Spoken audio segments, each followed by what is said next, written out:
Hello everybody, this is Danny back from Deep South Homestead. Give me just a moment here.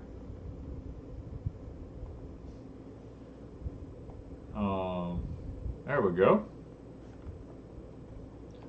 Get all these notifications off of here. Alright. Okay. Now, Ms. Wanda's not here right now. I happened to get ready before she did. Guys, it has been so hot. When we came in, we get up in the morning. I'm already at work by 5 o'clock in the morning, and by 10:30, it is so hot that I just cannot take it anymore. Today was 117 heat index, and we have to stay in till about 6 o'clock in the evening, somewhere along there. Then we had to take off and run to Pecan Grove because we have things over there that have to be done in the evening. And it's one of those things that, let me see, somebody says they barely can hear you. Let me see what we're doing here. There we go. And so it was like 6:30 when I was over there, and 6 o'clock when I was there, me and Wanda, and it was still 112 degree heat index, and we were rushing trying to get things done to get back here so that we could do the live stream tonight. So we're running a little bit late, and we had to take care of some Danny corn issues that's going on over there because we want you guys to be able to have some Danny corn seed this year. And I have actually had a little bit of problems with the creatures over there, let's just say that. We got a video coming up on that here this week. But while I'm waiting on Ms. Wanda, what I want to do is I want to take a time. Now she's probably going to jump my case about this, but I've got this here. I pulled this a while ago. Look at this. It's drying. I mean, I've got some Danny corn right here, and what I wanted to do was I wanted us to all be able to look at it at the same time. Now, it hasn't been shucked, and when I pull this open, I hope nothing falls out of it in here. But and Ms. Wanda's probably going to be upset if I get stuff all in the office here. But I'm going to pull it apart because what I want to do is show you what it looks like. Now, I got to be careful because I don't want to make a mess in the office. But I want you all to see. I'm actually pulling the shucks back. Let me get where I can get where the camera's at. I want you to see what it looks like.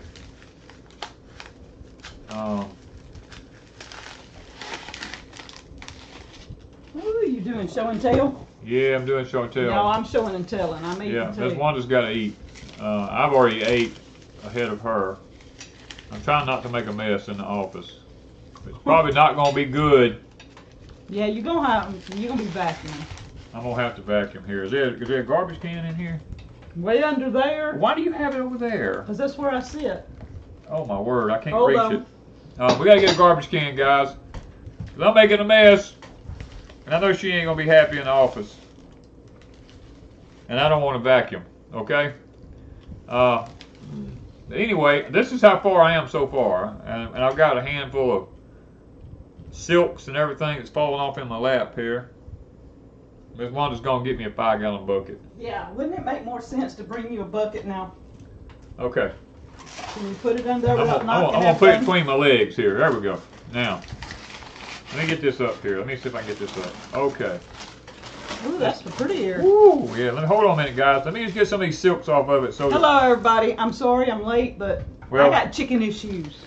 yeah, we got a chicken. Don't want to go back in the pen. And plus, I got a bird issue. And okay. Here we go, guys. Let me see if I can get this up here to the camera where you can actually see it like it needs to be. This is the Danny corn. It's a dent corn. Makes great flour, cornmeal, stuff like that. I mean, and it's huge. I mean, it's really, really huge. I mean, I don't even know how to put it up against my arm. It's like back up here. There we go. It's like 12 inches long. I mean, it's like a foot long. Look at it. That's like It is dent corn, which is field corn, which is Yeah. human corn, but it can be used for cattle. it can be used for cattle feed. People think animal corn is animal corn. Well, now hold on. Let's go back. If you buy the junk that they sell in the stores, Mm-hmm. at your feed stores and stuff, yes, that's animal corn. It's really not fit for animals because it's genetically modified, all of it. This corn I created myself probably 30 years ago through lots of pollination and selective breeding and stuff like that. But this is one of them, okay? This is just one of them. Now, to show you the variety of my corn, so here's another one right here. Did you show the cob? Look at this. This cob is clear. It's not red. Yeah, the cob is, let me get it up here where you can see. See, the cob is white. Now look at the difference in this corn here now. Look, see? Back up. One of them is short. This one is like twice the diameter. These are some of the features I bred into this corn when I bred it. Because 30 years ago, I got sick of this junk that they sell in the stores when they started genetically modifying everything. Did you use any Jimmy Red corn in this? No, I didn't use any Jimmy Red. I didn't even know what Jimmy Red was then. What kind of, do you remember some of the corns you used? I used some Trucker's Favorite. I used Texas Gourd Seed. I ordered some Indian Tooth Texas Gourd Seed corn, all that kind of stuff. The Ancient Grains is what I ordered. And I actually, now here we go. Let me get more of the silks off of here. This one has a touch of blue in it. Yeah, this one. You did breed some Indian into it. I did breed some Indian corn into it, yes. Somebody asked that. Yeah. Okay. Here's the two. Look at this. Both of them are white. Both of them, the cobs are white. One of them is, I'm trying not to get the camera. One of them's a lot bigger in diameter than the other one is. And look at the difference in the way they look. A short, fat, tall, skinny in that one. Okay, I'm eating ham steak that I put in the crock pot yesterday and put brown sugar over in there and cooked it, and then I did some potatoes in the crock pot, and today I sliced the potatoes wedge shaped and I oven fried them, so I've got fries from baked potatoes. Okay, we're looking at another one. I'm trying to shuck it here. I'm showing y'all this. We just went and got this a while ago. Yeah, he's making it. I'm making a mess. Just don't get it in my plate. I'm trying not to get it in her food. I just want to do this on a live show. I want to be able to show y'all. Because we can't take you over to Pecan Grove, and the internet service is crappy here, much less. We don't even have any phone service over there. I have better phone service there than I do here. Okay, now. In spots. Check this one out. Oh. And see, this all comes out of the same. Comes out of the same field. Same corn. Let me get it here where I can break it off down here. There we go. Now, you get some of these silks off of it where it won't fall. Y'all, I'm hungry too. It was just like, okay, I had to have something to eat. Now, here is the next one I just shucked out. Now, look at this. Now, this is the varieties that I bred into this. Isn't this crazy? This all comes out of the same field, same seeds. If I plant these, I'm liable to get this. If I plant this, you never know what you get. You never know what you're going to get. But look at this. Check that out. You know what I like most about it? Ain't no worms in it. Okay. Now this one is a touch. This one has a red cob. You can see it underneath that. I don't know if I can get that up to the camera where you can actually see it. This one has. At the top you can see it a little bit. This one has a touch of red around the cob. When I shuck this one, let me see if I can get the top of it where you can see it. The tip, it has see the more tip? red. It has more red in this one. Now, let's do one more, and then we're going to call it quits on this. See, this is it here. Let me find where I'm at. See, this one's a long one, and it's not very big in diameter.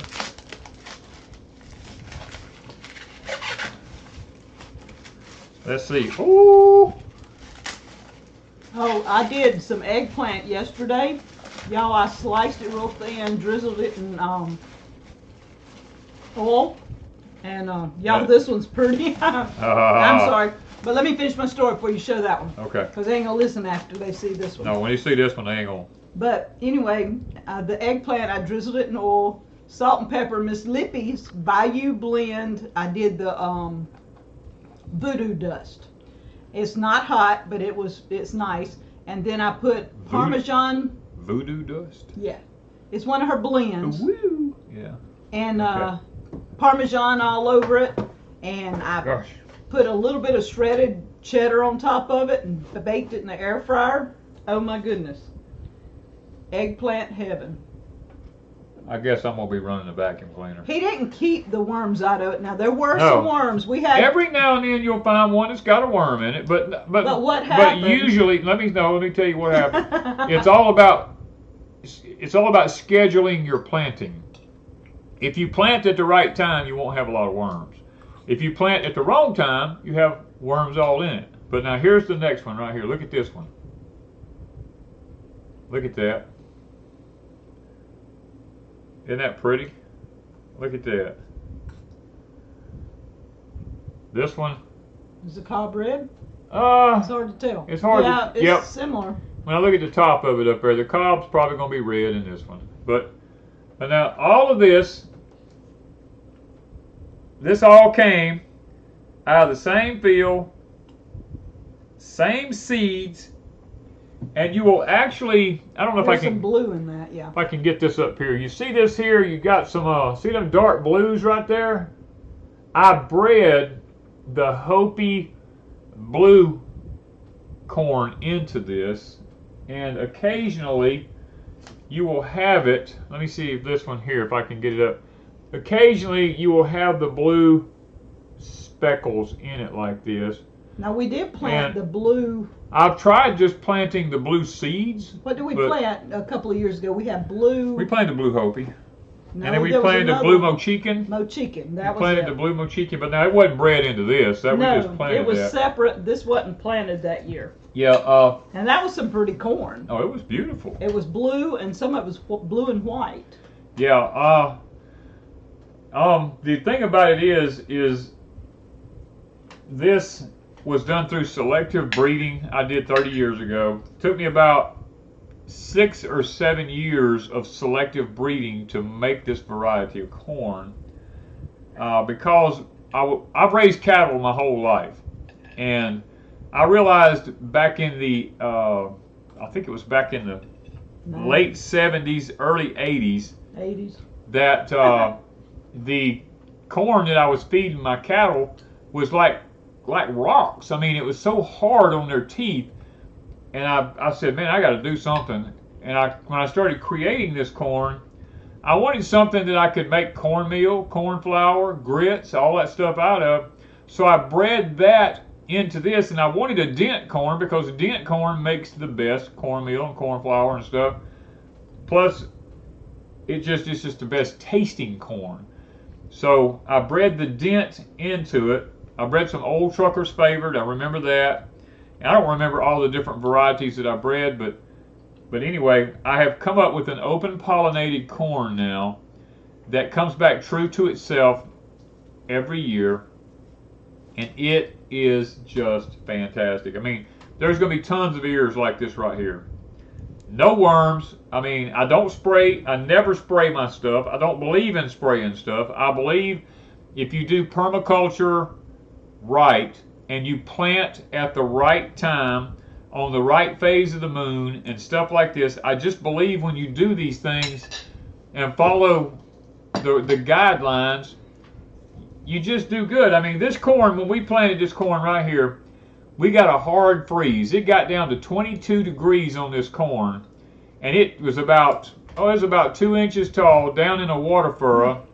It turned yellow. I told Wanda, I said, we probably lost it, but luckily it warmed up right after that, and that corn turned back just as dark green. And guys, it's 14 foot tall, 12 foot tall. We got a video Monday. Monday we got a video coming showing you all a lot about the Danny corn and what it looks like at Pecan Grove right now.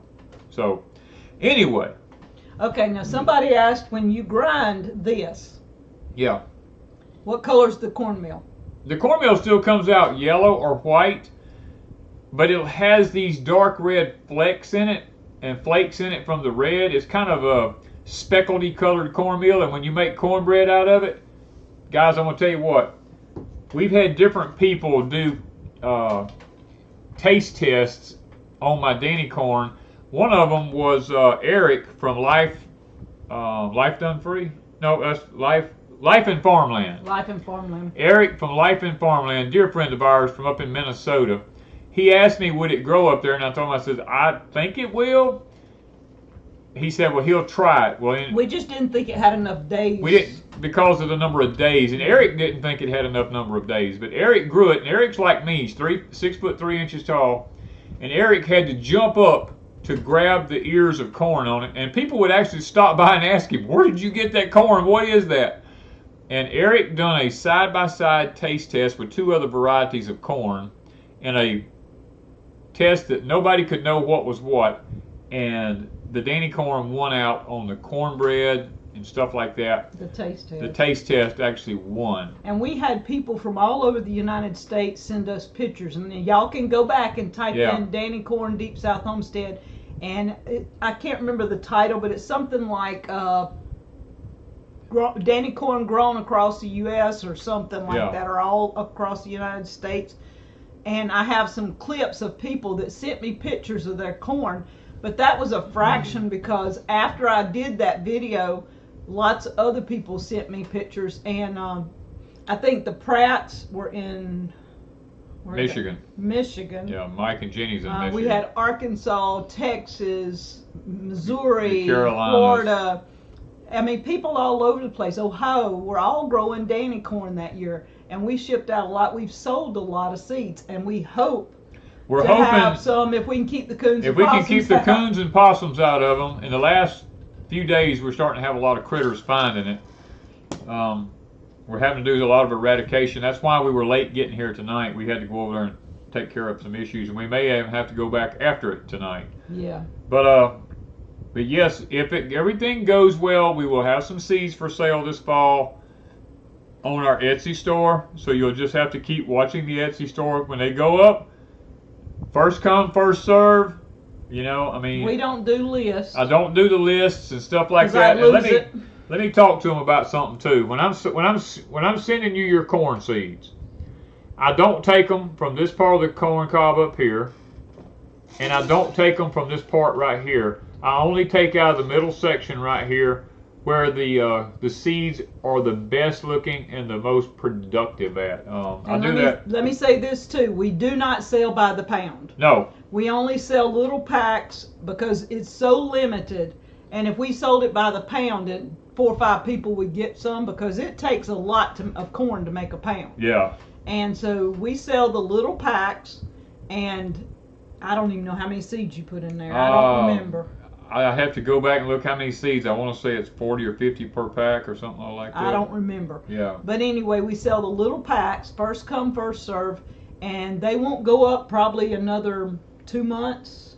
It's got to dry completely, and then I have to put it in the freezer for 2 weeks Yeah. and get rid of anything that might try to come back on any insect or something that might be in it. Because we freeze all of our corn and then take it out and then we sell it so that the people who get And we will sell it on Etsy. It will Yeah. be on Etsy at deepsouthhomestead.etsy.com. Yeah. I just we don't do wish list and waiting list and stuff like that because I No. would lose it. We don't have enough.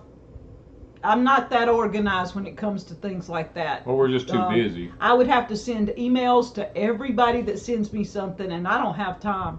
I don't even do mostly social media now. We've cut back on all the social media except for Patreon, Deep South here on YouTube.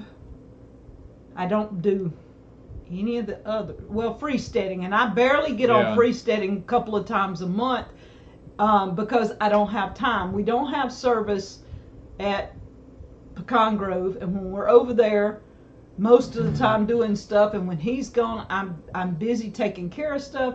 So social media, I just don't have time. Yeah, That's something that just isn't gonna happen. Kind of here. fading away with us. Yeah, social media is kind of, we're over that, done that. I don't have time Yeah. to take pictures of everything. Think of captions, think of this, tag it. I mean, one picture could take you 30 minutes to post on all your social media. Kathy, yes. Now, if you don't have to shuck it to dry it, I have a corn crib out here that we will go through and do. We were going to explain a lot of this on a video Monday. We're going to be slip shucking it. I'll show you how to do all that, and we just pile it up in the corn crib and we take it out after it dries real good, you know. But now when we go to make seeds for grinding into cornmeal and stuff like that, that's all hand selected. All my seeds I sell are hand selected seeds. Yeah. Okay, so what have you talked about while I was gone? Nothing but this. Okay, so we've been talking about corn 30 minutes. for 30 minutes. No, not 30 minutes. Well, that's why they came. They wanted to see the corn. Yeah. You know, they don't care about us. They want to see the corn. They all want corn. Okay, Steve says, what do I think about no-till gardening? I think it's junk. Okay? We've tried it in the past. It doesn't work. God told Adam to till the earth. I mean, people have tilled the earth since the beginning of time. This no-till gardening is a fad that started several years ago, and because people did small backyard gardens and stuff. Now, it's okay if you're doing if all you've got is a backyard garden and you want to do that, that's fine. But we raise acres of stuff. The no-till would be a waste of time for us. It would take us. The weeds here are horrendous. Well, the ground gets so hard. Yeah, and that's the other thing. And people go, well, if you tried composting or if you tried wood chips, we tried all that. Termites. The termites and the fire ants in the deep south, it just doesn't work. We did a video with Starry Hilder years ago talking about that. We've got some Back to Eden, the no-till method, and y'all, it did grow some nice stuff. Yeah. The first year. But after that, and did you actually till it before we did it, or we just, I don't remember how we did that. Laid it on the ground? Did you? No, we just laid it on the ground. Just on the ground. Yeah, we didn't do nothing. We kept adding stuff to it, and it did okay. But the weeds take over just as quickly. Here, the weeds take everything over. Okay, G. Walker says, where do you get your seed and is it non-GMO? G. Walker, I just explained, I created this corn. No, it is not GMO. I hate GMO. I despise GMO. GMO is toxic to the human system, is toxic to animals. And this is corn I created myself through selective pollination. And it is, I mean, you can even see, I'm going to take this one here, if I can get it up here to the camera close enough. I will tell y'all when, on a Saturday Night Live, I'll say, okay, after the Saturday Night Live, I'm going to put the Danny corn up, and that'll give all of y'all first choice at Danny corn. Okay, I'm going to see if I can get this up to the camera where you can actually see it. You see how that corn comes up to a point right in the center? That is, or I'm trying to, or even on the sides, you see how it's turned up in the air and got a long point on it? That comes from the Iroquois Indian tooth corn. The ancient grain that I bred into this still comes out in characteristics of a lot of this corn. It looks like a human tooth or an animal tooth. And that corn was said by the Iroquois Indians that it made some of the best corn flour and cornmeal that there was. All right, Pam asked this several times. Can you can whole okra using the recipe for the cut okra? I don't know if that would seep into it, because with the cut okra, it's all exposed where it'll go into it. And with whole okra, it's not going to go into that skin. If you want whole okra, I'd say you'd have to pickle it pretty much. It'd need more vinegar. Josh Malcolm says, why is GMO poisonous? Because, Josh, now genetic modification happens it just happens in the earth, okay? There's nothing wrong with genetic modification. But when you take and you genetically modify an organism by taking a seed and splitting that gene in that seed, and you put into it Bacillus thuringiensis to control worms in corn, or spinosad or something like this, and you splice these different genes into it, different things that makes it Roundup ready, so you can spray it with Roundup and it doesn't kill it, then you have altered the creation that God created. And when you eat it and you get it into your gut, it mutates in the human gut, and you get leaky gut syndrome, like eating corn chips from the store and stuff like that. People end up with leaky gut syndrome and stuff like this, and you cannot go to a grocery store and buy anything out of a grocery store, Harley, that does not have a corn product in it somehow or some way. Corn Whether syrup? it's corn syrup, modified food starch, modified cornstarch, anything that's a quick fix in a grocery store. That's why we don't eat from a grocery store, because it's toxic, and it will eventually kill you in the long run. Okay, so what do we use to grind it into cornmeal?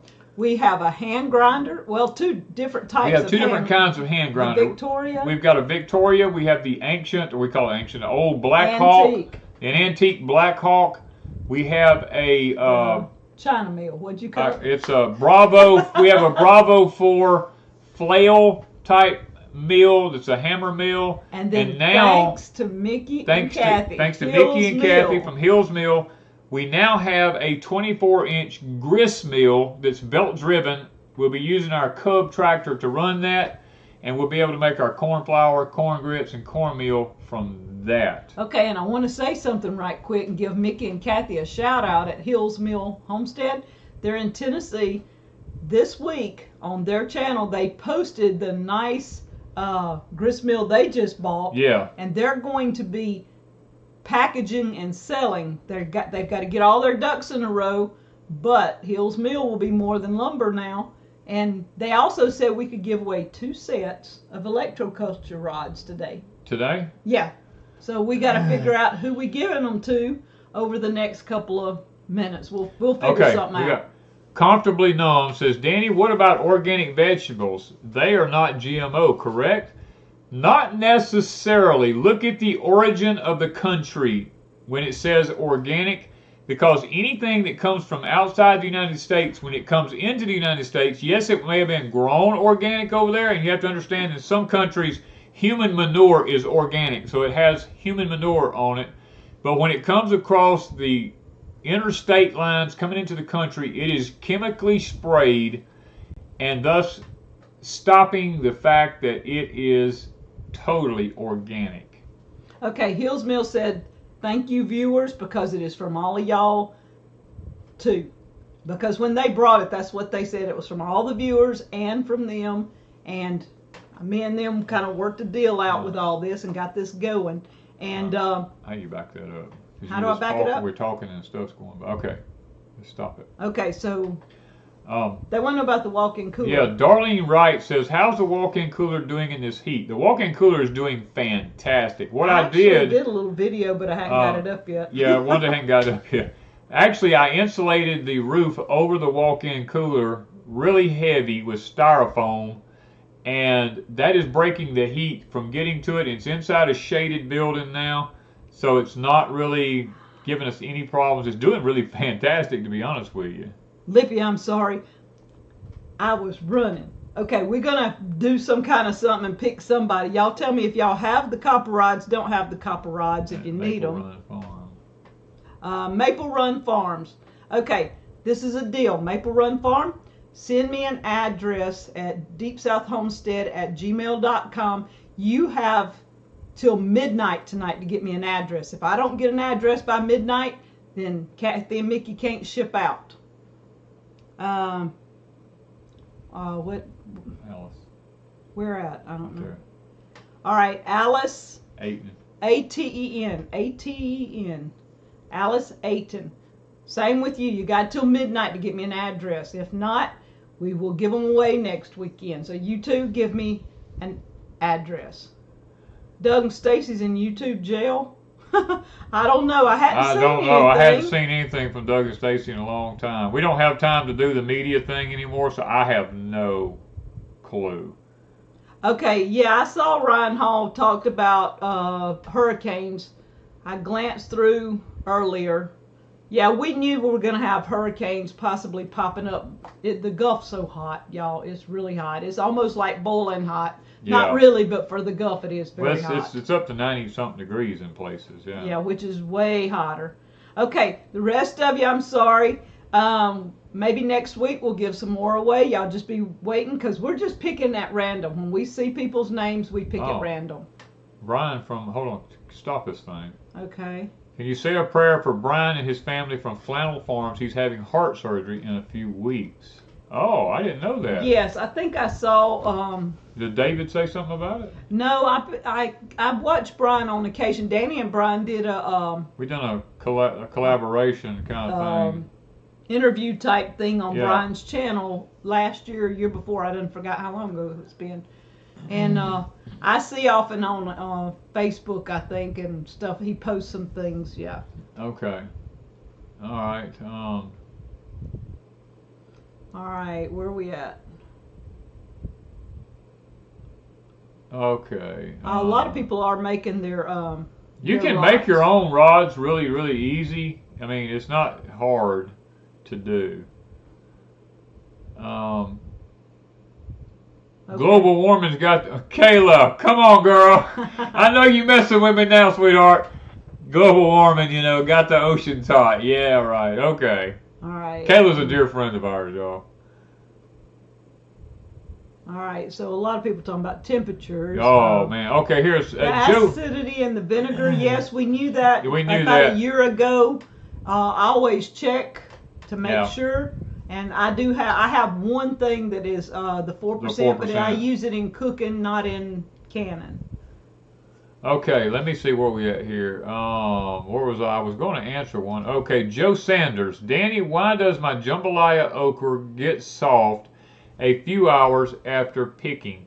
Okra is one of those kind of vegetables, if you want to call it that, that as soon as you pick it, you have to get it in a refrigerator and get it cooled down fast, because if you don't, it will get really soft really quick because it's got a lot of water in it. I mean, it's about, I think they say it's like 80% water. Okay. RB, no, we have not been to Charlie's You Pick It in about 5-6 years. No, because they spray everything so heavy with chemicals, we decided not to use them anymore. We didn't think they were spraying as heavy as they were. We knew they did some kind of stuff, but not bad. But after we talked to several people, we found out it's a better alternative if you're not growing anything. If you're not growing anything, and you're better than starving to death, but you're getting chemical-laden food really, really bad. Because of the quantity, the huge amount that they grow. Tell us the position. Yeah, Camlobes VTech says, Danny, tell us the positioning for the copper wire. You want your copper wire wound in a clockwise position. If you need to know where you live at, just flush the toilet and watch the water, run water down a drain or something. Watch the direction that the water swirls in. Usually northern hemisphere, it's clockwise. You want to make sure you put it on the south side of the plant. No more than 2 to 3 inches from the plant, I found to be best for us. I've experimented with 1 foot from it, 2 foot from it, things like that. 2 to 3 inches has worked best for us. Now, that's been my experience. Mr. Mickey knows a little bit more about it probably than I do, but that has been my experience with it. Have you noticed new canning rings rusting? I don't have any new ones because the last canning jars I bought were maybe 2 years ago, a year, almost 2 years. It's been a couple of years, yeah. I haven't bought any new ones. I have enough lids and all this till I use the same rings, and if I use them more than say 5 or 6 times, they do start to rust. But they shouldn't. Do you have a video on canning cucumbers? Yes, I do. All kinds of videos. If y'all want to know anything about like making pickles, look, Pickles Deep South Homestead, Pickles Crazy Days, because I do have refrigerator pickles over there and they're delicious. And anything sweet potatoes. We've got a video coming out about sweet potatoes, and we had a lot of people ask when I did the video this week on sweet potatoes. Yeah. So Danny answered some of the questions, but sweet potatoes, Deep South Homestead. Do you want to know make sweet potato fries, Deep South Homestead? Or Crazy Days. I don't know which channel it's on. I never remember because we have so many videos. Okay, Susan, let's see here. Where are we at here? How do you make that thing go back? Give it here. It won't roll. You're not doing it right. You got to roll down. Oh, I'm going in the wrong direction. You're going in the wrong direction. What you want? I got to catch up. Yeah, Susan Lewis. Okay, I just have to grab them at random because it's just sitting here running by. I have to stop it and find and thank one. you guys. Give us thumbs up and stuff. And the more thumbs up you give us. And this little heart thing on the side, you can bump it and it throws hearts and thumbs up and all kinds of junk over Okay, there. let me get up here where I can read it. My eyes are getting bad. Susan Lewis says, could you please give us some resources to go and read about certain things that you allude to that you can't talk about? Susan, a lot of things that I learned comes from mouth, face to face. I don't believe in the internet information. I don't believe in emails because AI can alter anything that's sent through a phone text or through an email or through watching on a video or anything like that. I have friends in places that I can't talk about on some of them that we get lots of valuable information from. Now, at least some of them I will talk about, like Sasha Dobler. Sasha Dobler is one of the biggest scientists on the face of the earth. He has tons of information out there about the solar minimums, and he goes back way back in time. He has a book called Solar History that you can, I think can you get it on Amazon? Mm-hmm. Okay, because we got ours straight from him. It might be in our link. I don't know. The moderators can check and see if I put a link to Solar History, but I don't remember. But anyway, I'll tell you about Sasha's one of them. I mean, he's a leading scientist in the world. David Dubai from Adapt 2030 YouTube channel. David is a fantastic friend of ours. David has tons of information out there on what's going on the face of the earth.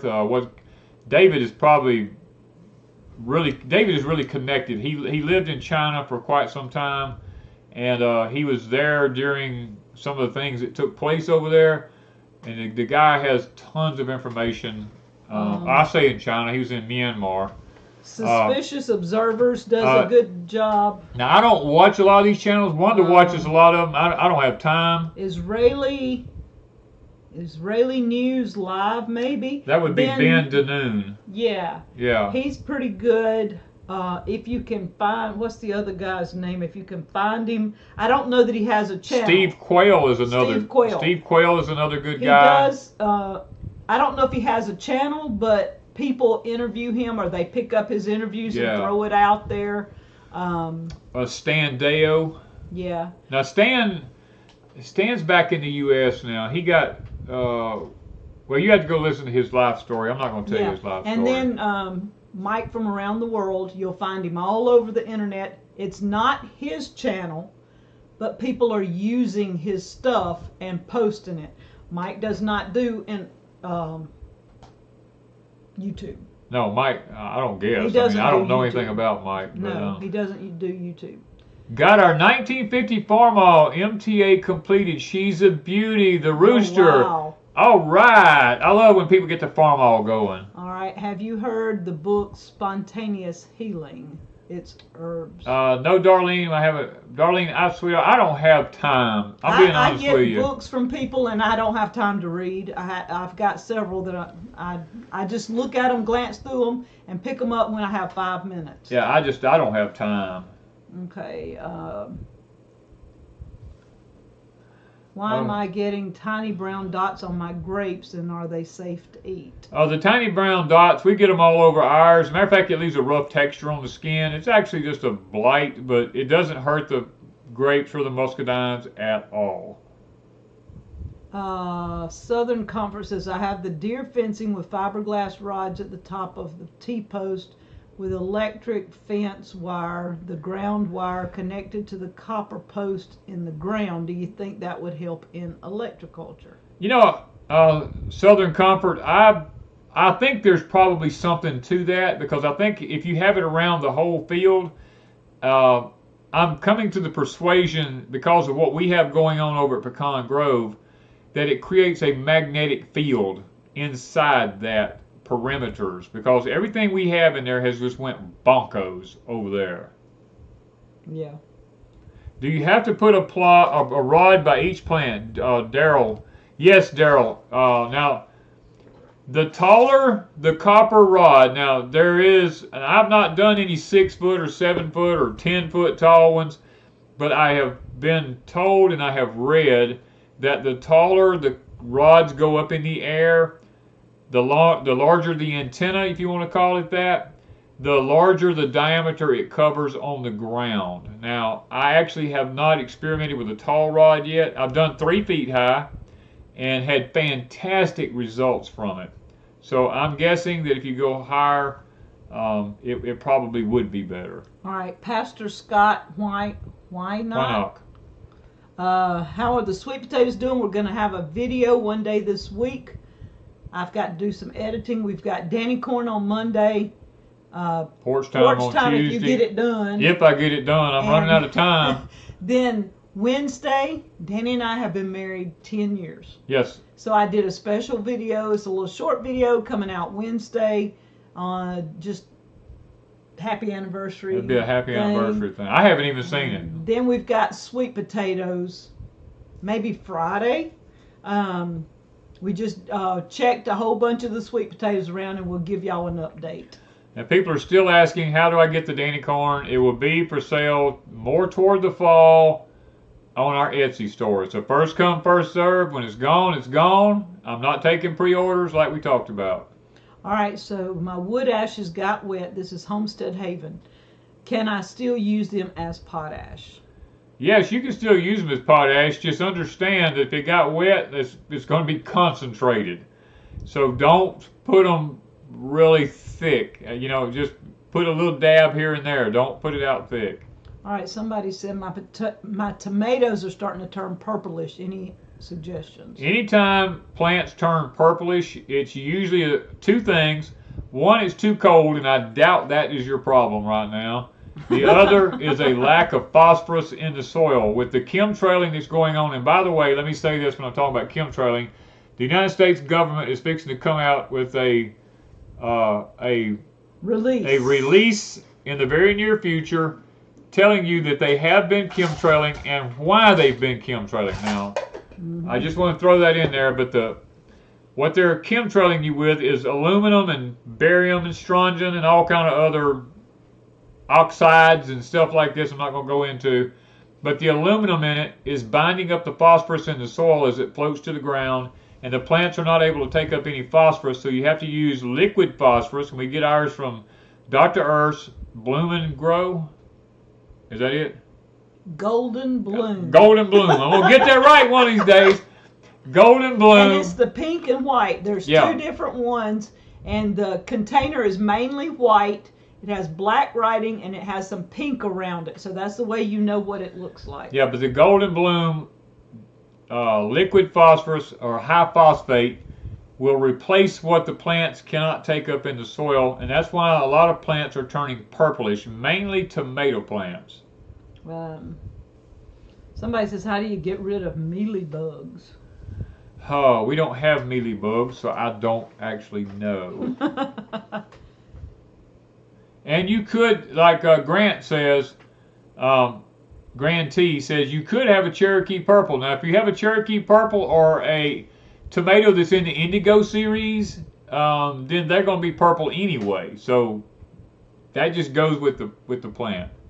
Okay, somebody says, Cynthia, why are my leaves on my kumquat plant pale yellow? I've tried several fertilizers. That's a citrus tree. It could be,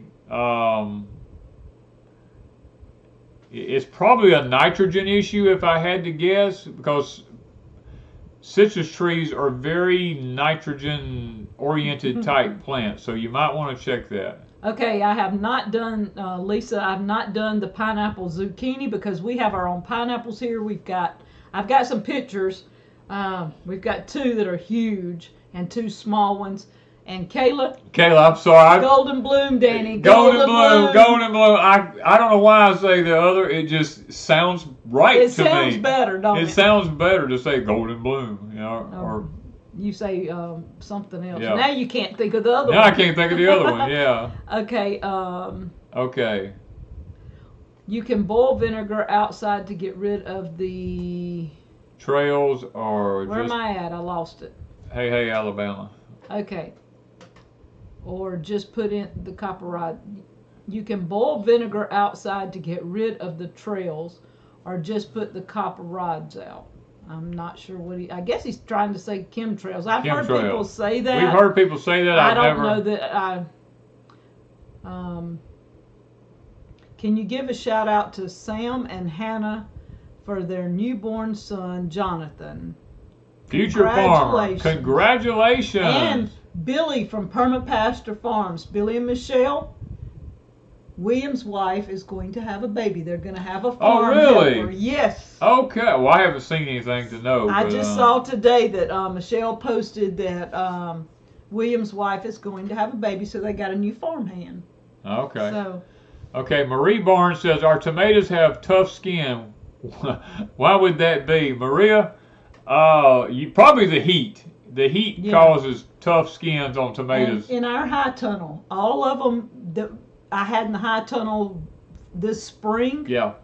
We overwintered the plant, and we had tomatoes ripen before we had tomatoes outside, and all the skins on those were tough. Yeah. And it could be variety. I don't know. I do not make mock apple rings because we usually purchase some organic apples, and I do our own. We did have apple trees that were producing, and some birds got a hold of it and blight. So we've got 3 or 4 little apples on trees. Oh, let me go get something right quick. Does rotational gardening with potatoes help prevent potato bugs? Adam wants to know. No, rotational gardening has nothing to do with potato bugs. Potato bugs are just there. I mean, we planted a garden at Pecan Grove.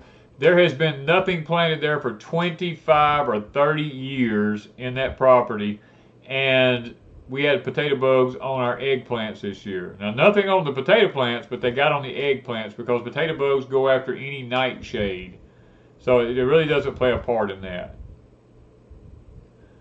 Are we experiencing, this is Josh wants to know, are we experiencing a lot of fire blight in your trees this year? Yes, our pear trees, apple trees, and stuff like that, the fire blight is extremely bad and is probably due to the fact of the extreme heat that we're having and the lack of moisture being at the right times. Oh, let's see. Where are we at here?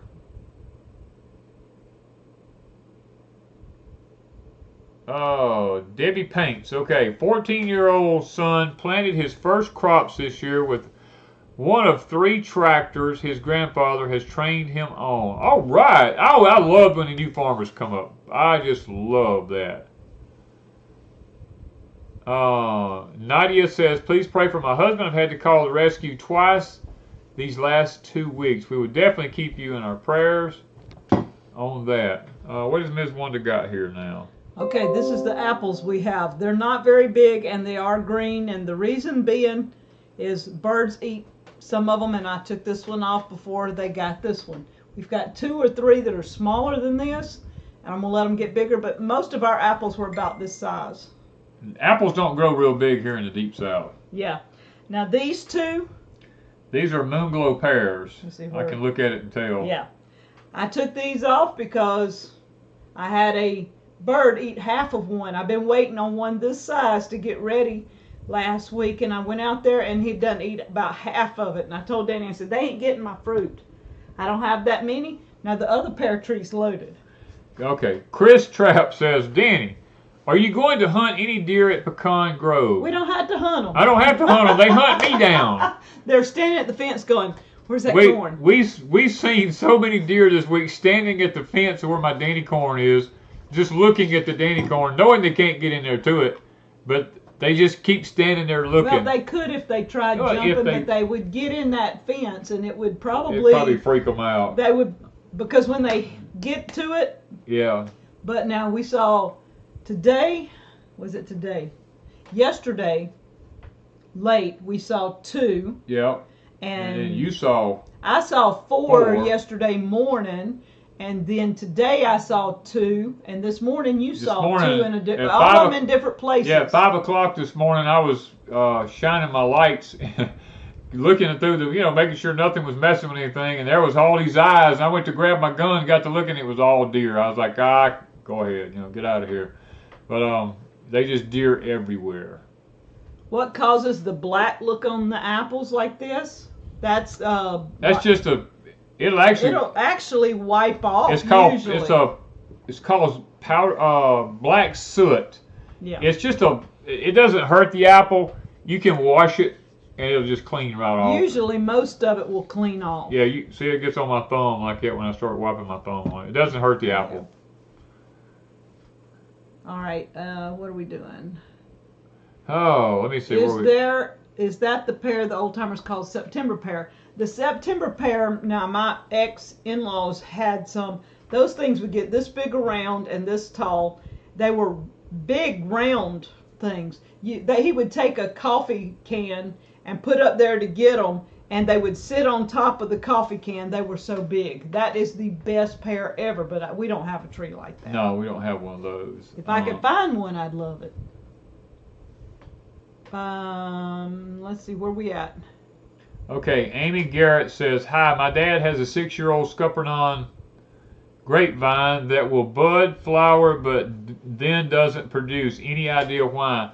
It depends on the variety. It may need a cross-pollinator. If it doesn't have a cross-pollinator, it probably won't produce. Yeah, you may have to buy a second one. Why are my potatoes so leggy, Carlos says.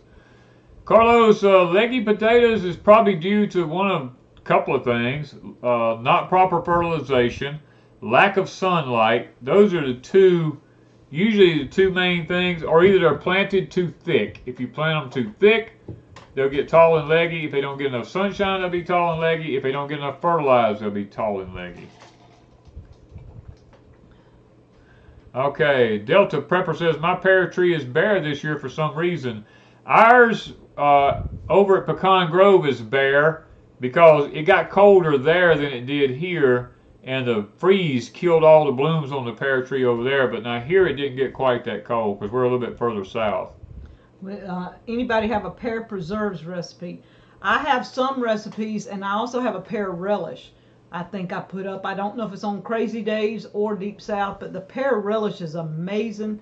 If you have ham, like at Thanksgiving, Christmas, I took our hams and canned some of our ham afterward, and I opened a jar of that canned ham, and it's like falling apart tender, and I put some of that pear relish in it and a touch of mayonnaise, and oh my goodness, you got ham salad.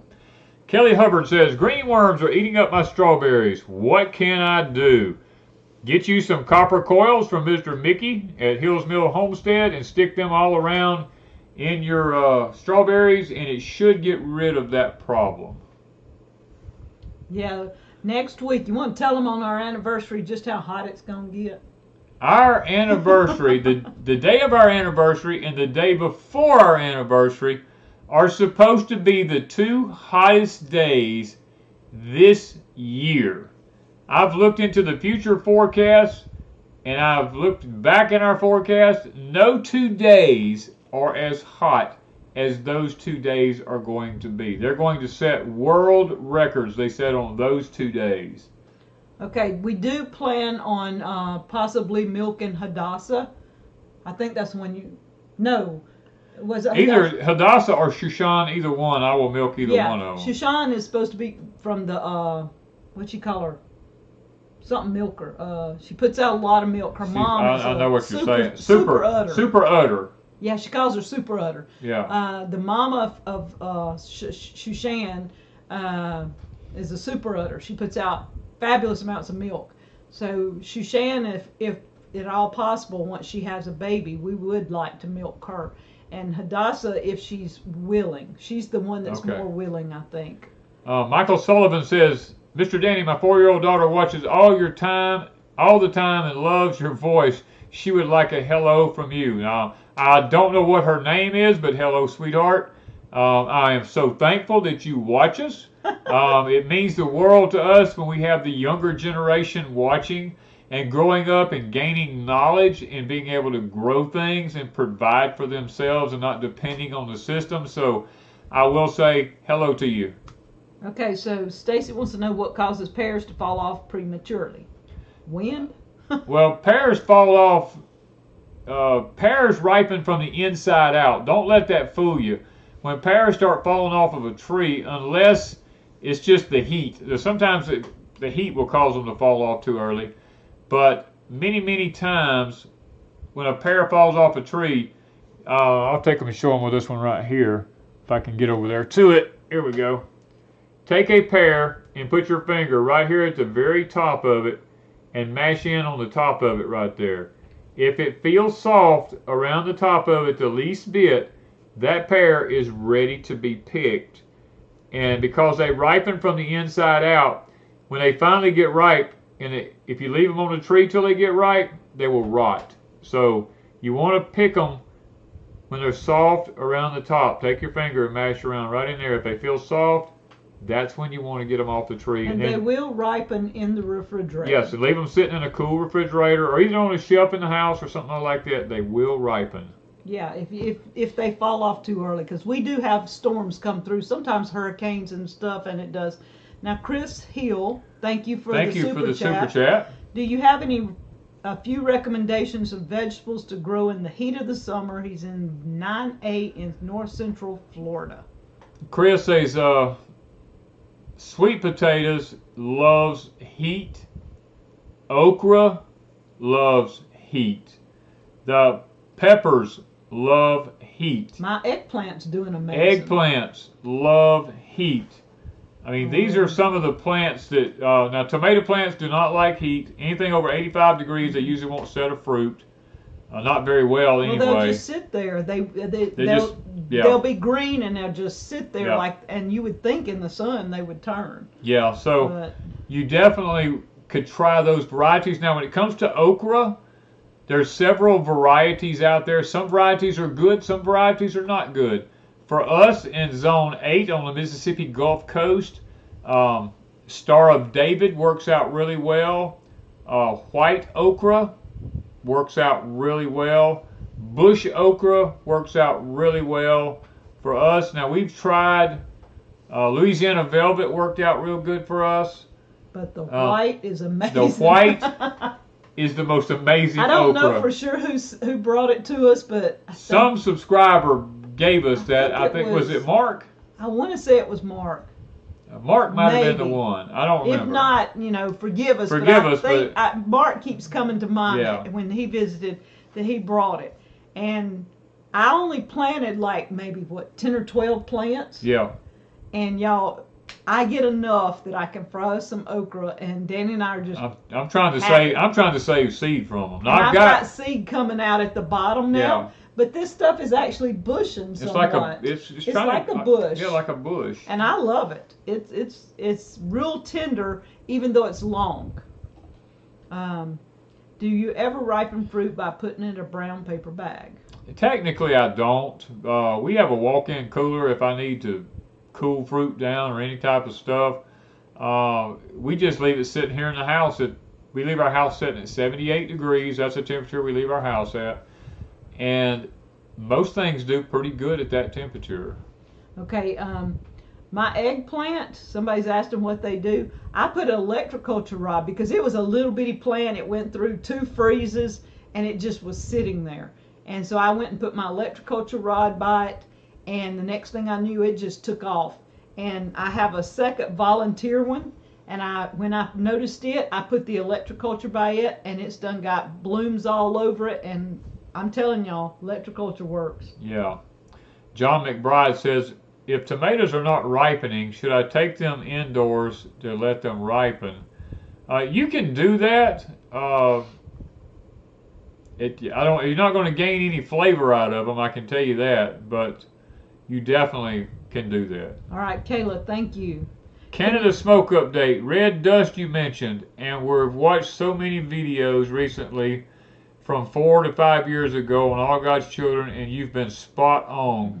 Can we bring All God's Children back with your extra time? Laugh out loud. There's not any extra time.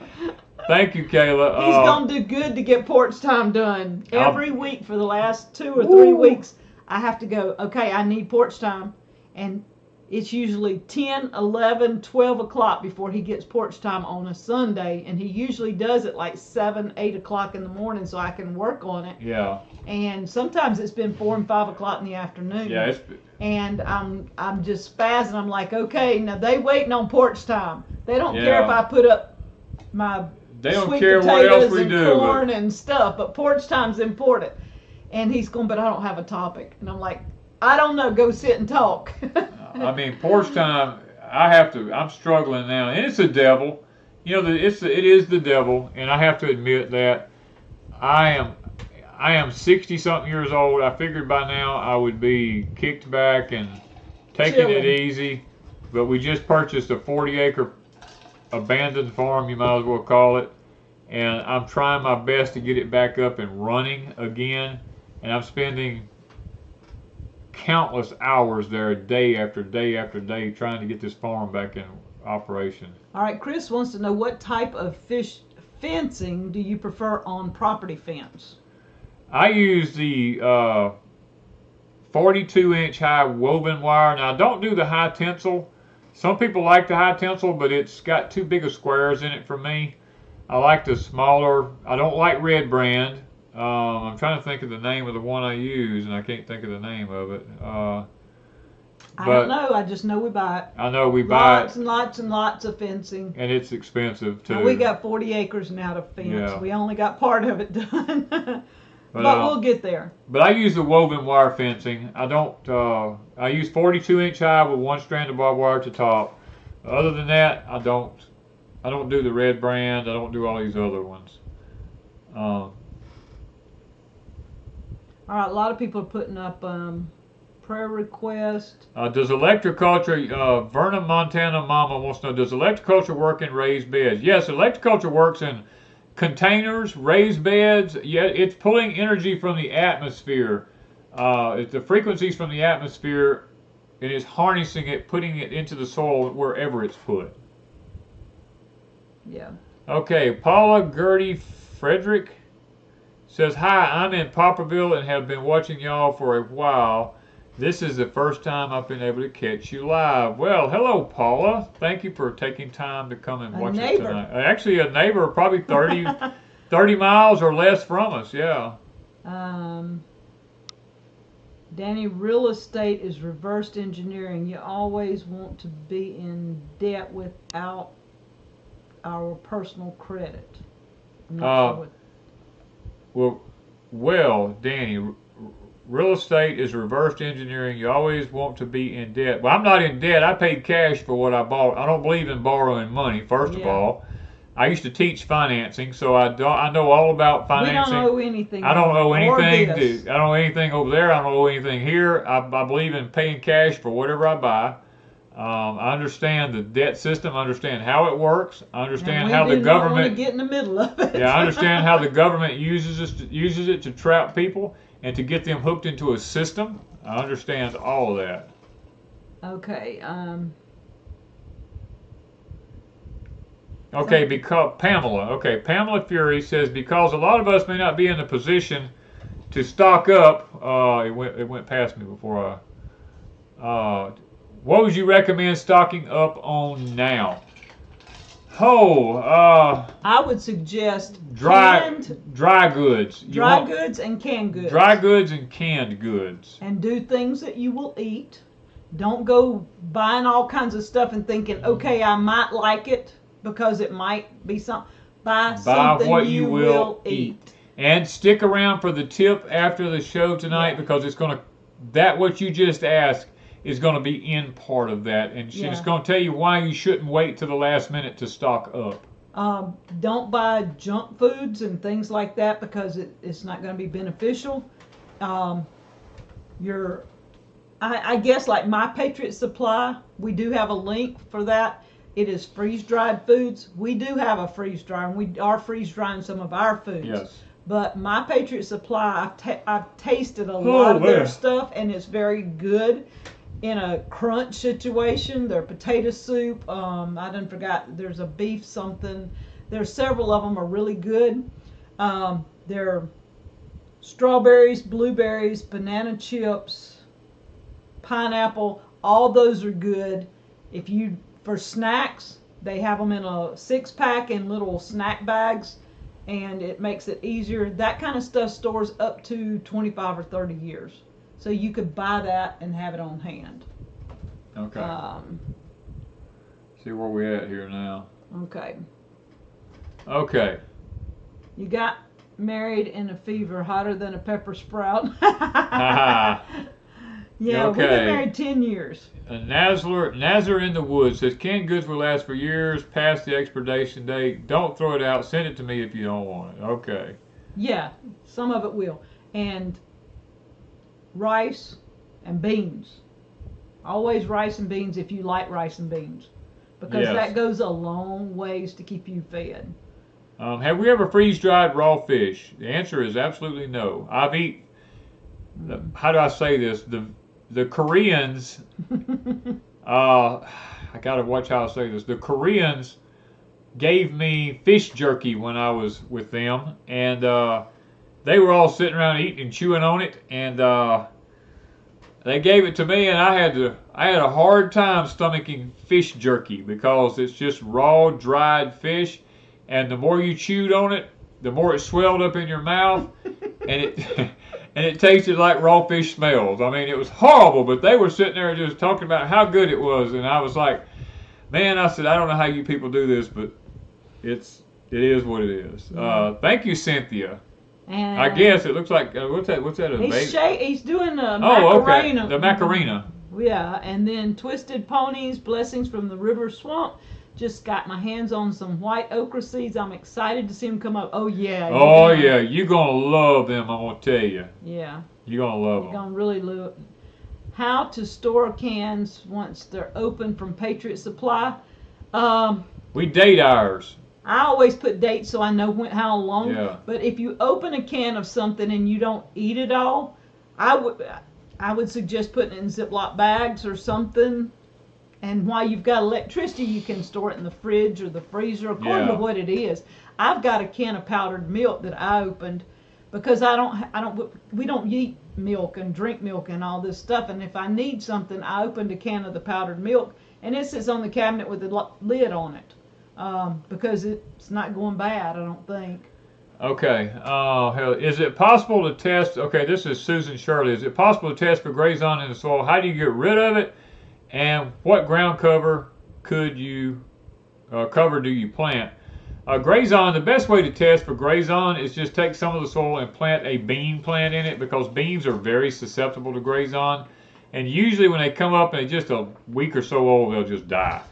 And if that happens, you know you have grazon, remedy, 2,4-D, or one of them's in the soil there. It's some type of herbicide. And it can last up to 10 years in the soil if it's not taken care of. The easiest way to take care of it is to plant a monocot, which would be something like corn or grass or something like that, and it still will take 2 to 3 years of planting it on a regular basis to pull it out of the soil. And it'll be a forever chemical. It will probably always be there to a certain extent, but you will be able to plant back. Let me back up to one. Pamela asked, have you freeze-dried okra or cucumbers? Now, I have freeze-dried okra, and it is really good. I even rehydrated it and fried it last year in a video. There's one out there somewhere. Freeze-dried okra is good as a snack. You can season it and just freeze fresh okra. Cucumbers, I did dill pickles. The dill pickle chips, I bought some in town and tried those. If you want a real dill pickle chip, when you put that in your mouth, the dill comes out. I don't think I've done just cucumbers. There's too much water in cucumbers. Yeah, they're all water. They're going to go to just nothing. Yeah. It'll be a sheet of paper, basically, when you get through. Okay, what is the first thing to do to newly bought 80 acres in the Ozarks? Fencing, buy equipment, tractor first, buy temporary fencing, then chickens, greenhouses.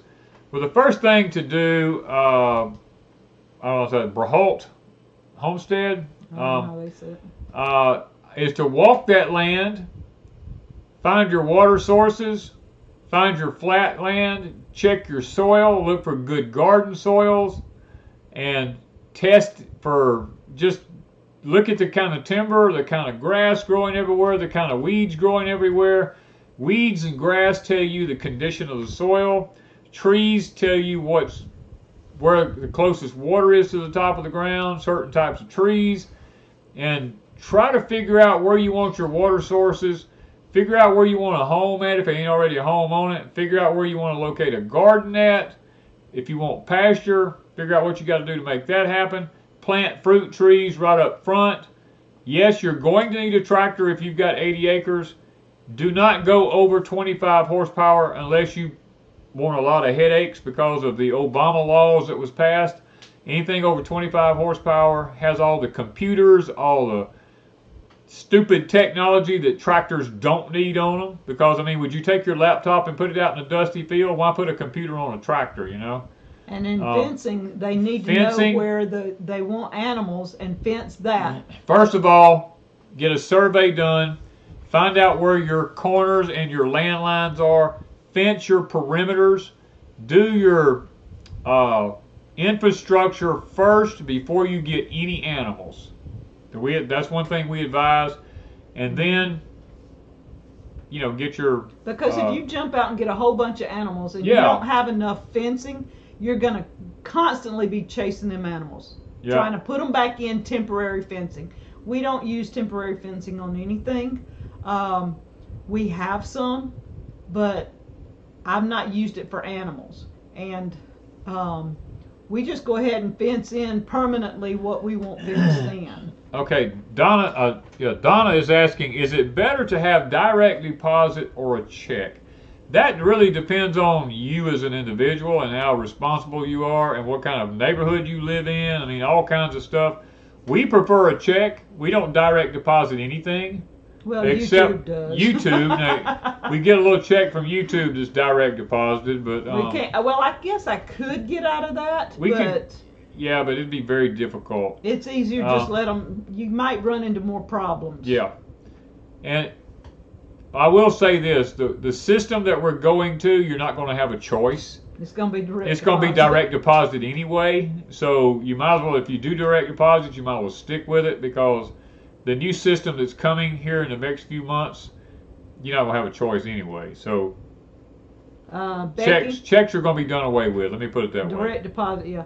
Becky, we have a Harvest Right freeze dryer. We do have a link for them. You can get a small, medium, or large. I would suggest the medium because it's big enough to do 4 trays. Yeah. If there are other companies out there, and I've heard that they do a good job. Well, get the oil pump when you get one. Yeah. Get the one with the oil. Don't get the one without the oil. Now, if you put the money into freeze drying, you're going to have to put the time into checking it out because it is a learning curve. It doesn't just do what you want it to do, and it took us 2 or 3 weeks to make sure we took the moisture out enough. We're in a humid area. Freeze drying can be a little difficult to learn if you're in the humidity we have. And some of the newer ones do have computer issues. I've got a friend on here that had issues with hers. I've had several people email me. So make sure when you buy one, you talk to the people at the company and say, okay, what do I need to know about this machine before I buy it? Because it is a big purchase for most people. Okay, S. Withers, I seen this go by a while ago. I didn't get a chance to answer it. How deep should electroculture rods go into the ground? I always say about 6 to 8 inches. That is what I like to put in the ground. I found to have the best results because that's basically the root growth of most plants is 6 to 8 inches. And if you can do that, you will... Hand me my phone. People been ordering from Harvest Right, but I don't know if I got it right or not. J.R. Gavin says, do y'all have a clothesline? Yes, we have a clothesline. But clotheslines are illegal, believe it or not, in some HOAs. So make sure where you live at that you can actually put up a clothesline. Yeah, nowadays you have to check everything. Yeah. People don't want to see your dirty or your clean laundry hanging on the... They prefer your dirty laundry aired on Facebook, right? Okay, we are fixing to have, guys, we've been on here our hour now. We're fixing to have to get off. We're probably on pinball's time. I hate that. But, no, somebody said he's done off. Is he already off? Yeah, I said he was going on vacation or something. Let's see here. Isabel said they upgraded and put 1 extra tray in each one of the... So, Mine has 4 trays, so I'm assuming it would have 5 trays now, which is a good deal because it takes at least 24 hours usually for me to freeze dry something, and that's good to do 5 trays. I do 4 trays at a time. Okay, On The Go says, what size wire is it? I don't know what the question is. I'm guessing you're talking about Electroculture, and we use a 12 gauge. You can use 14, but I have better luck out of 12. Okay, some people are using their freeze dryers 24/7. I don't use mine 24/7 because we're in and out and around, and I don't like mine running when it's raining. So I pick and choose my times when I know it's not going to be raining, and I do things like right now I have onions in the freezer ready to go in, and I fill 1 tray up at a time. If I have leftovers or something, I'll just fill up the tray and put it in the freezer. And when I get 4 trays, then that's when I run it, when it's not raining. Chris Trapp says, New York City banned gas stoves. I think it's actually in a bill. I don't think it's actually been brought to fruition just yet. I think there's a certain date. The best I remember when I was looking into the New York legislature, they have by a certain date that all of it has to be banned, and there is a reason why that's happening.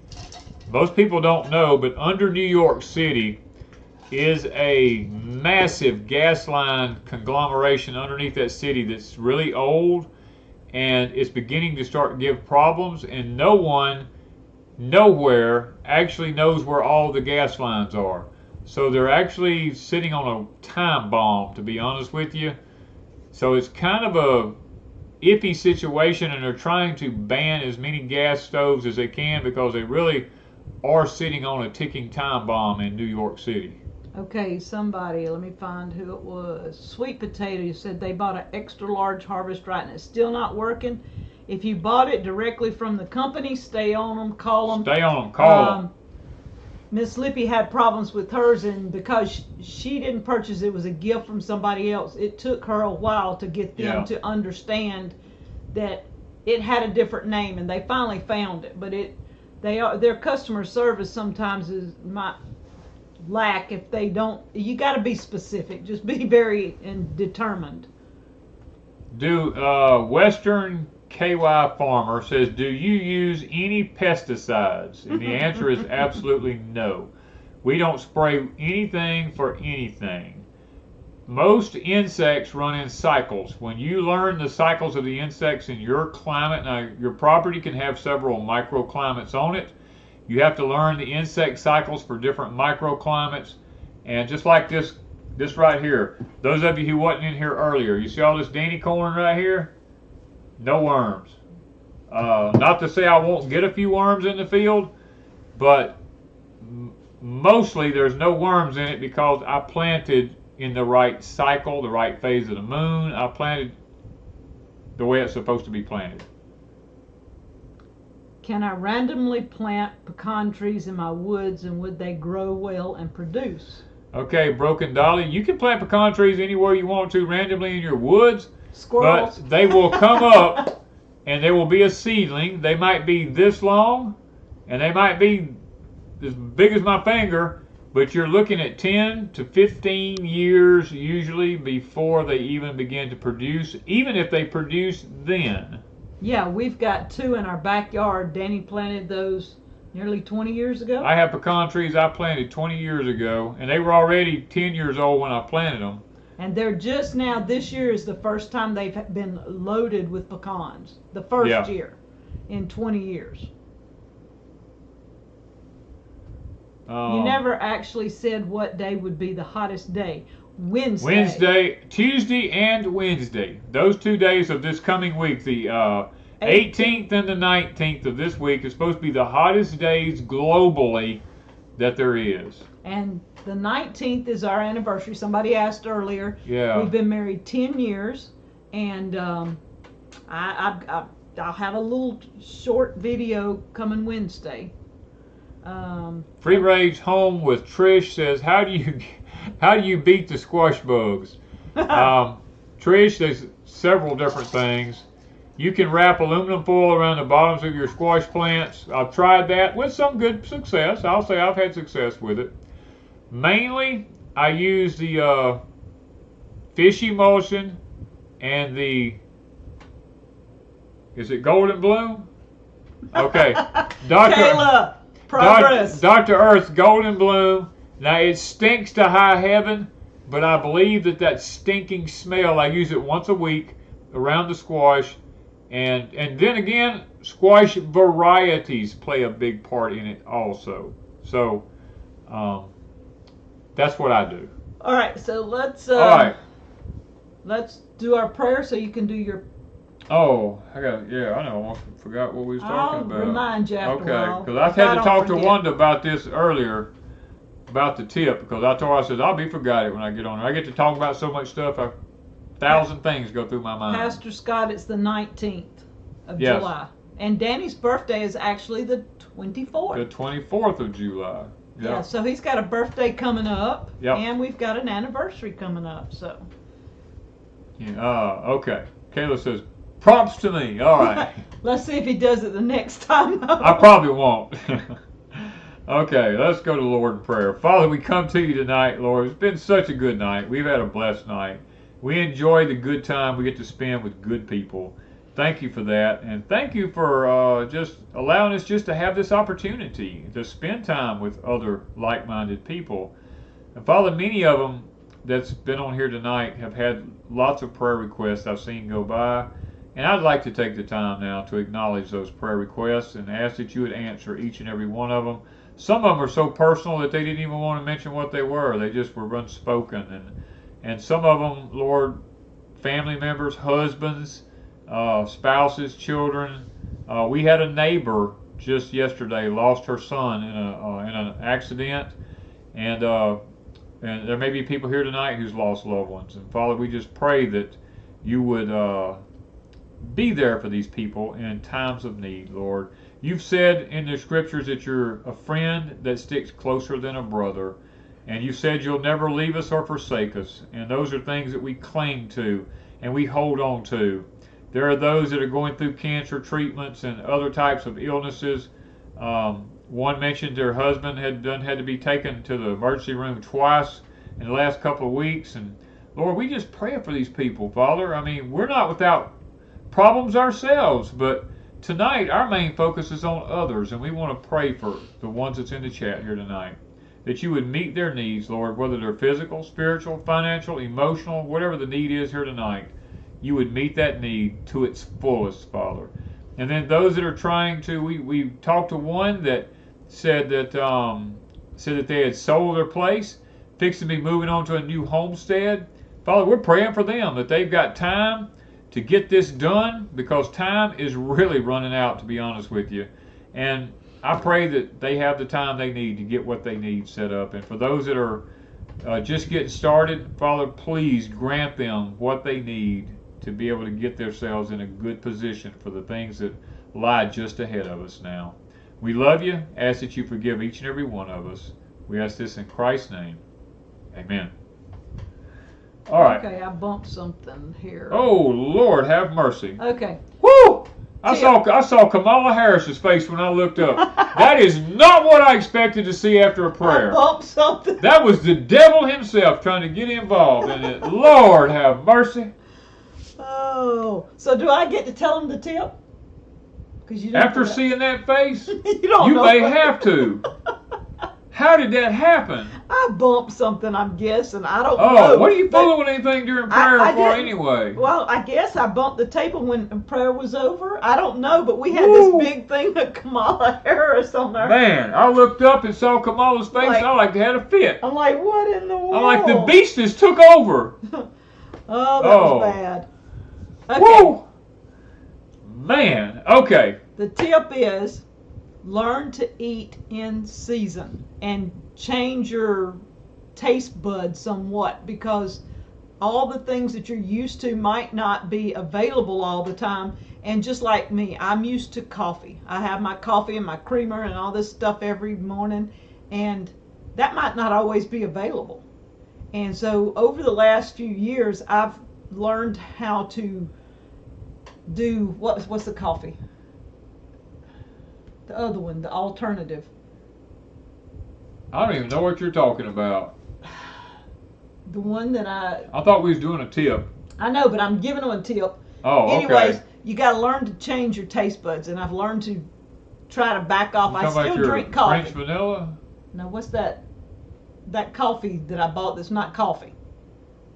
Oh, I don't know because I don't drink coffee. Yeah, you used to drink it. What is that stuff called? Instant coffee? No. I mean, I don't know. I mean, I'm sitting here, I'm like, I have no clue what you're talking about. That I got in bags from that company. It just went out my mind what it's called. It's herbs and stuff. You used to drink it all the time, and you had. You know what I'm talking about. It's got dates and figs and raisins and all that stuff in it. It's made out of dates and figs and stuff. And I guess I had to go get a bag while he's talking. But I've learned to drink a cup of that off and on. Yeah. And then from there, I started cutting myself back. I still drink my coffee. Taquino. Yeah, Teeccino. Okay. And so you have to change things. I've learned herb teas and different things. We have herbs, so I can do that. So talk about eat in season. It's eating in season.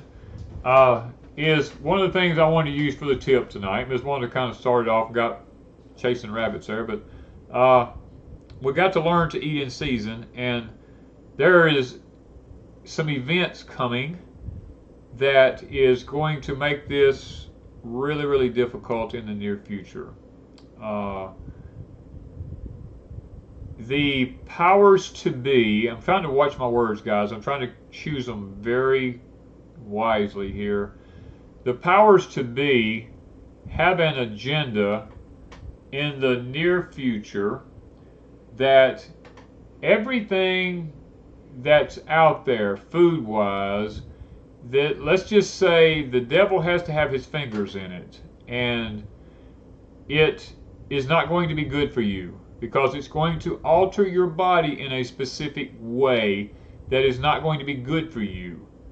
And that is why it is so important that we all eat in season. Learn to change your taste buds as much as you can to be as bland as you can have them, because it's not going to be good. The vegetables that you buy from grocery stores, the stuff in boxes that you buy from grocery stores, the meat that you get from grocery stores, all this stuff, the evil one is going to have his tentacles into it, and it is going to alter things inside your body that you don't need altering.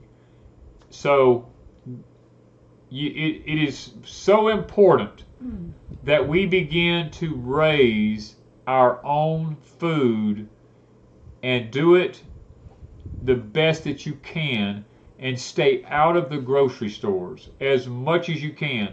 Do not buy pre-packaged foods. Stay away from quick fix stuff. I want to just I want to just say it. And Christine E. said, this knowledge reminds me of a book that her mom had called Back to Eden by Jethro Klaus, Natural Foods and Healthy Eating. Yes, I have that book, and I learned of that book 25 years ago. My ex's aunt had it, and she loaned it to me like 25 years ago, and I was hooked on it. And so somebody sent me one 3 or 4 years ago, and it's the updated version, but it's still, I had it out the other day. That has some really wonderful old-fashioned information in it. Yeah. Guys, your food system that you're buying from a grocery store is not what you think, okay? It has already been altered. And the thing about it is, it's been done so gradual that you don't know that it's been done. Take potatoes, for instance. Now, not necessarily all grocery stores handle these, but they now have a GMO potato called a Simplot that doesn't turn brown. When you cut a potato and lay it on the counter in your house, it should turn brown. And the new Simplot potato has the acrylamides has been taken out of it, supposedly under the name of the acrylamides are carcinogenic and cause cancer, which I guess if you ate a 50-pound bag of potatoes that was old, it might be true. I mean, I don't know. But I've eaten potatoes my whole life and never had a problem from it. People from Ireland have eaten potatoes their whole lives and never had issues from it. Some of them live on potatoes. But the acrylamide that's being taken out of the potatoes, they're trying to say that it's really healthy for you. And anytime you genetically modify or genetically engineer, let me use the word genetically engineer, not modify, but engineer foods, it's not healthy. And now so many things are being spliced into specific foods that is not good for the human body, because you know who wants his tentacles into your body, and it is best that you, even organic foods, let me say this, there is going to be no foods out there that he doesn't have his tentacles into that comes from a grocery store. It doesn't matter if it says organic, non-organic, the PLU code on it, whatever it says, none of it's going to mean anything. By a specific date in history, his tentacles are going to be in everything, even you as an individual. And it is so important that we do what the scripture says and to come out of her, my people, and be separate. We have got to do this, guys. I mean, we keep saying, I have harped on this for the last, 4 to 5 years, and have told people, get out of the system. As much as you can. Now, the computer thing, the money thing, that's going to be worldwide. You already swipe that card all the time. You've been doing it for 10, 15 years. It's not anything new. You don't have cash. You ask the average Joe, they have no cash on them. You know, that went by the wayside a long time ago. Most everybody swipes it, so it's easy, and the banking system really won't change for most people. Yes. It's just your check goes in, you swipe your card, and the money goes out. The only thing that's going to be different is the way they function a little bit. You won't change a lot. Some good questions going by here. How can we trust the seeds and plants that we buy? You can't. That's why I'm telling you guys, I've been telling y'all for the last 5 years, I have known this has been going to happen. And I can't just come out and say things because they'll take my channel down. But I've been trying to tell you guys for 5 years now. Go back and look at my videos. I have a series of videos I've done on food, the system, and all that kind of stuff. And I've told y'all, save your own seeds then.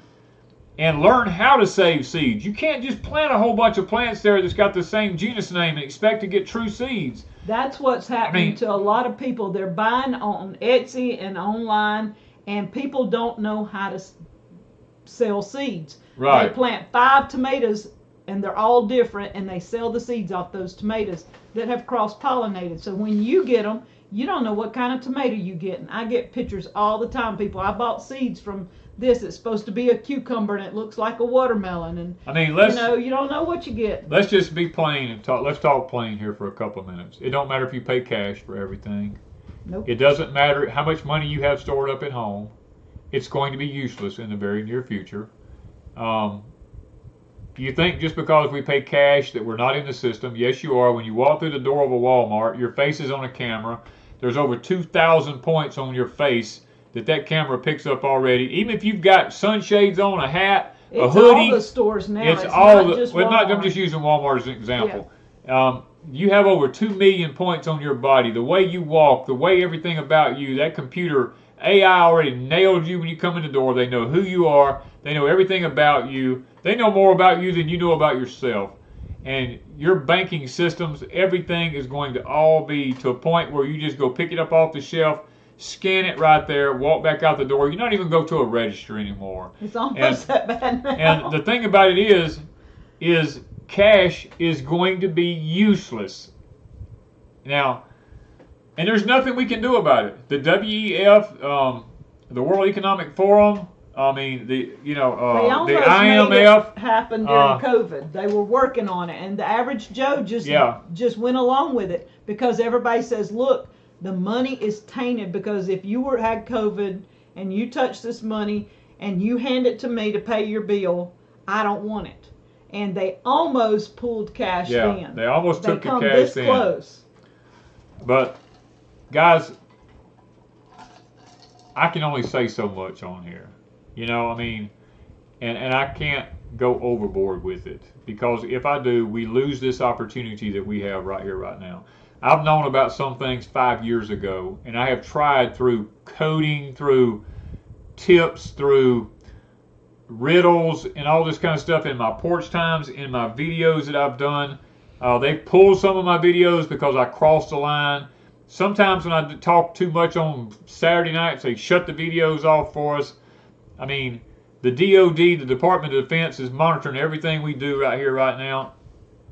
So, please, get you a true seed source. Learn how to save seeds. Get you a way to grow. I don't care if you grow in pots, containers. I don't care if you make hoop houses, raised beds. I urge people to plant in containers because of the new gamma rays that's coming out of the earth, and because of the way the magnetic fields are functioning at the north and south poles, and the center of the earth is heating up, the ocean's heating up, gamma rays are building in the soil. The USDA, I told y'all, is already doing tests on gamma rays and seeds, and they've already created genetically modified seeds to compensate for that. They've got genetically modified seeds out there because they put so much aluminum in the soil that's aluminum resistant. I mean, these has all been done behind your back. The government is fixing to start coming out and showing you things they've been doing for years, and it's going to blow your mind. You're going to go, well, I used to think that was a conspiracy theory. It's been the truth all along. It's just that we stick our heads in the sand, and we want to believe that if we don't see it, it's not really real. Well, believe me, the devil is real. The devil hates you. He doesn't want you to succeed, and he will go to any length to make that happen. So please, please, find you a true seed source. Quit trusting companies to buy your seeds from. Save your own seed. This right here, that's enough corn right there. 30 years worth of work right there. It's true. It's proven. Mm-hmm. And we could plant a field with that right there. There's enough seeds on this right here several rows. to plant all the corn you could eat in a year. Think about that. Okay? All right. We got to go. We got to get off here, guys. We got to still got things we got to do, and I hope that every one of y'all have had a wonderful night. Well, they're asking about different seed companies. Now, we've used Hoss Tools for years. We've not had any issues, but we had somebody order Red Rippers, and they did. Yeah. They did not get Red Ripper peas. So even your reputable seed companies do have issues.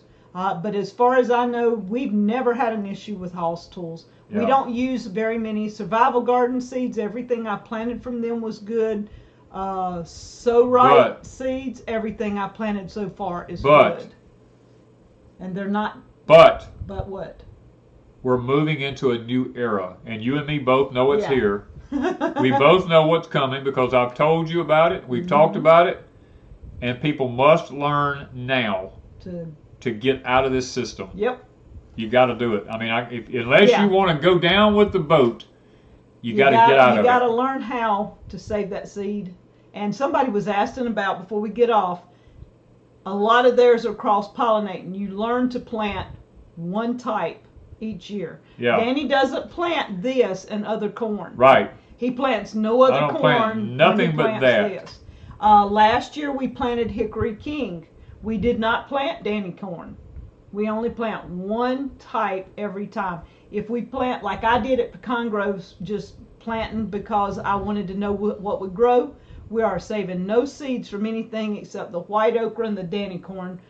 We had jambalaya and we pulled the plants up. So now I can save the white okra. Kayla, we actually have the Red Ripper heirloom that you're talking about here that we plant. That's that long. Yeah, we do. When you go to plant something like Danny corn, you better check up and down the roads from where you live at, because if there's other people who's planting genetically modified corn, you better get yours in where it tossles in a different time, because corn can cross-pollinate up to a mile away. Just a heads up. Okay. All right. Love y'all. Got to get off of here.